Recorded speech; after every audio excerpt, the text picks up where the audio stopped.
अस्सलाम वालेकुम क्लास। आज हम लेक्चर नंबर 10 करेंगे, जिसमें मैं आपको मल्टीप्लिकेशन ऑफ मैट्रिसेस के बारे में बताऊंगी। पिछले लेक्चर पे भी हमने मल्टीप्लिकेशन ऑफ मैट्रिसेस के बारे में पढ़ा था। इसमें दोबारा मैं थोड़ा सा इसको रिपीट करूंगी। जैसे कि मैंने आपको बताया था कि मल्टीप्लिकेशन के लिए 3 स्टेप्स होते हैं। एक है कि पहले हम देखते हैं कि दो मैट्रिक्स जो आप ले रहे हैं क्या वो मल्टीप्लाई हो भी सकते हैं या नहीं, फिर वो किस तरीके से मल्टीप्लाई होते हैं, ये दूसरा स्टेप होता है। और तीसरा स्टेप होता है कि जो मल्टीप्लाई करने के बाद जो आपके पास मैट्रिक्स आया है उसका ऑर्डर क्या होगा। ठीक है, अब जो दो मैट्रिक्स आप कोई से भी ले रहे होते हैं उन दोनों का जो ऑर्डर होता है वही हमें इंफॉर्मेशन देता है कि क्या इन दोनों मैट्रिसेस की मल्टीप्लिकेशन हो सकती है, और वही हमें इंफॉर्मेशन देता है कि इन दोनों मैट्रिक्स की मल्टीप्लिकेशन के बाद ऑर्डर क्या होगा। फॉर एग्ज़ाम्पल मैंने दो मैट्रिसेस ले लिए हैं, एक ए मैट्रिक्स लिया है और एक बी। ए का ऑर्डर है 1 मल्टीप्लाई बाई 2, 1/2, और बी का है 2/1। यानी ए की एक रो है, 2 कॉलम्स हैं, बी की 2 रोज़ हैं, 1 कॉलम है। अब इनकी मल्टीप्लिकेशन देखते हैं कि क्या पॉसिबल है या नहीं।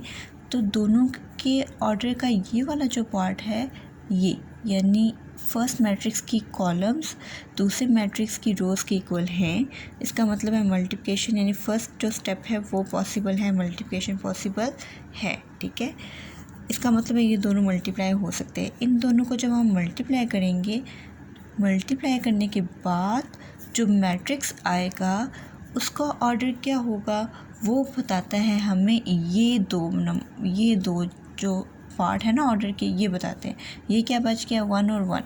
ठीक है, इन दोनों को मैंने साइड पे लिख लिया। तो इसका मतलब है इन दोनों को मल्टीप्लाई करने के बाद जो ऑर्डर आएगा वो क्या होगा, 1/1, यानी एक रो एक कॉलम। ठीक है, ये पार्ट हमें बताता है कि क्या मल्टीप्लिकेशन पॉसिबल है या नहीं।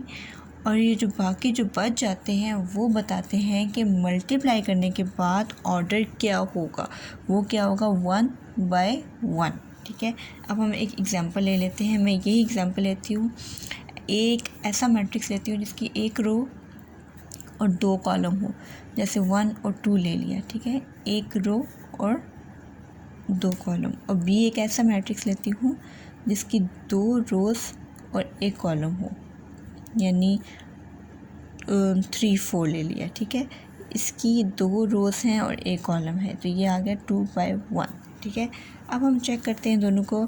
अब देखिए, इसकी कॉलम इसकी रोज़ के इक्वल है ना, इसका मतलब है मल्टीप्लिकेशन पॉसिबल है। अब इन दोनों को मल्टीप्लाई करते हैं। तो पहले ए मैट्रिक्स लिखेंगे 1, 2, और फिर बी मैट्रिक्स लिखेंगे 3, 4। अब मल्टीप्लाई करने का क्या प्रोसीजर है, ये एरोस लगाएंगे। ठीक है, यानी पहली रो पहले कॉलम के साथ मल्टीप्लाई होगी, तो 1 मल्टीप्लाई होगा 3 के साथ, प्लस 2 मल्टीप्लाई होगा दरमियान में, प्लस 2 मल्टीप्लाई होगा 4 के साथ। अब इसके अलावा तो ना ही कोई रो है ना ही कोई कॉलम है, तो इसका मतलब ये यहीं पे स्टॉप हो जाएगा। तो ये आ जाता है आपके पास 3 + 8 विच इज़ इक्वल टू 11। तो एक ही रो है इस मैट्रिक्स की और एक ही कॉलम है। ठीक है, तो ये हमें पता चल गया कि इस मैट्रिक्स का ऑर्डर ये होगा। ठीक है, तो ये हमें यहाँ से भी पता चला था कि जब दोनों का मल्टीप्लिकेशन पॉसिबल हुई थी तो ये दोनों जो बच गए थे यही हमें बता रहे थे कि मल्टीप्लाई करने के बाद ऑर्डर क्या होगा, 1/1। तो वो हमने चेक कर लिया एग्जाम्पल के थ्रू। इसी तरह का मैं एक एग्जाम्पल लूँ, ए मैट्रिक्स ले लूँ 1 - 3, और इसके साथ हम लोग एक मैट्रिक्स ले लेते हैं बी मैट्रिक्स 2, 4, 3, 0। अब मैं आपसे कहती हूँ कि आप ये चेक करें बी ए, यानी बी ए बी नहीं फाइंड करना, बी ए फाइंड करना है, क्या इनका प्रोडक्ट पॉसिबल है या नहीं। तो बी का पहले बी मैट्रिक्स लिखेंगे, वो है 2, 4, 3, 0। इसका ऑर्डर क्या है, 2 मल्टीप्लाई बाई 2। और ए का क्या ऑर्डर है, 1 - 3, 2 रोज़ और 1 कॉलम है। ठीक है, तो अगर आप चेक करें तो इनकी मल्टीप्लिकेशन पॉसिबल है,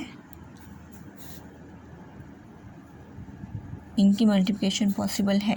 तो इसके बाद अगर इनकी मल्टीप्लिकेशन पॉसिबल है तो जब हम मल्टीप्लाई कर चुके होंगे तो जो ऑर्डर आएगा वो क्या होगा 2/1। इसको मैं साइड पे लिख लेती हूँ, यानी जो मल्टीप्लाई करने के बाद जो मैट्रिक्स आएगा उसका ऑर्डर क्या होगा 2/1। अब हम मल्टीप्लाई करते हैं, ठीक है। ये एरो इधर जाएगा, ये इधर, यानी पहली रो मल्टीप्लाई होगी पहले कॉलम के साथ, 2 मल्टीप्लाई होगा 1 के साथ प्लस दरमियान में, और 3 मल्टीप्लाई होगा -3 के साथ, ठीक है। फिर पहली रो दूसरे कॉलम के साथ मल्टीप्लाई होती है, लेकिन दूसरा कॉलम नहीं है यहाँ पे, तो ये स्टॉप हो जाएगी। अब दूसरी रो पहले कॉलम के साथ मल्टीप्लाई होगी, 4 मल्टीप्लाई होगा 1 के साथ प्लस 0 मल्टीप्लाई होगा -3 के साथ। तो इसको जब हम सिंप्लीफाई करते हैं तो ये क्या आ जाता है 2 मल्टीप्लाई 1 2, और ये क्या आ जाता है +-9, ये क्या आ जाता है 4, और ये जो भी आएगा ये 0 हो जाएगा, क्योंकि तो ये आ जाता है आपके पास 2 -9 और 4 विच इज़ इक्वल टू -7 और 4। तो अब आप चेक करें, इसकी 2 रोज़ और 1 कॉलम ही है, और हमने ये पहले भी देख लिया था कि जो मल्टीप्लाई करने के बाद जो मैट्रिक्स आएगा उसकी 2 रोज़ और 1 कॉलम होगा, ठीक है।